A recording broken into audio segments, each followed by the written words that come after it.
মুদ্রাস্ফীতি আর মূল্যস্ফীতি এ দুটার পার্থক্য কি? প্রতিদিন পত্রিকার পাতা খুললে আমরা এই দুটা শব্দ অবশ্যই দেখতে পাই, এভরি সিঙ্গেল ডে।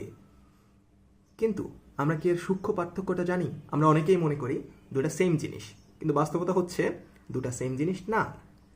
মুদ্রাস্ফীতি হচ্ছে টাকার ক্রয় ক্ষমতা হ্রাস পাওয়া, যেটাকে আমরা ইনফ্লেশন বলি। যেমন আগে আমি 100 টাকায় কথার কথা 10টা চিপস কিনতে পারতাম, পটেটো চিপস। এখন আমি 100 টাকায় আর 10টা চিপস কিনতে পারি না। এখন হয়তো আমি 100 টাকায় 60টা চিপস কিনতে পারি। তাহলে কি আমার টাকার ক্রয় ক্ষমতা হ্রাস পেল?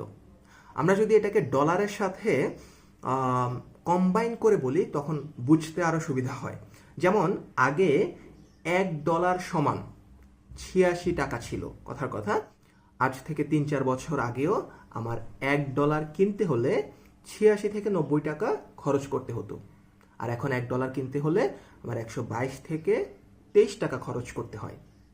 এই যে আমার টাকার ক্রয় ক্ষমতা হ্রাস পেল, এটাকে আমরা বলতেছি মুদ্রাস্ফীতি। অন্যদিকে মূল্যস্ফীতি হলো দ্রব্যমূল্য বা সেবা মূল্যের ঊর্ধ্বগতি। যেমন যেমন আগে একটা চিপসের দাম ছিল 10 টাকা, এখন একটা চিপসের দাম হলো 15 টাকা। তাহলে কয় টাকা বৃদ্ধি পেল? 5 টাকা। এটাকে আমরা বলতেছি মূল্যস্ফীতি, অর্থাৎ মূল্য বেড়ে গেছে, মূল্য স্ফীত হয়েছে। তাহলে দুটাই কাছাকাছি জিনিস। কাছাকাছি জিনিস হলেও মুদ্রাস্ফীতি হচ্ছে কারণ। মুদ্রাস্ফীতির কারণেই মূল্যস্ফীতি ঘটে থাকে। যেমন মুদ্রার মান যখন কমে যায় তখন পণ্যের দাম বেড়ে যায়। মুদ্রার মান কমার কারণে আগে 10 টাকার যেই চিপস সেটা এখন বেড়ে 15 টাকা হয়েছে।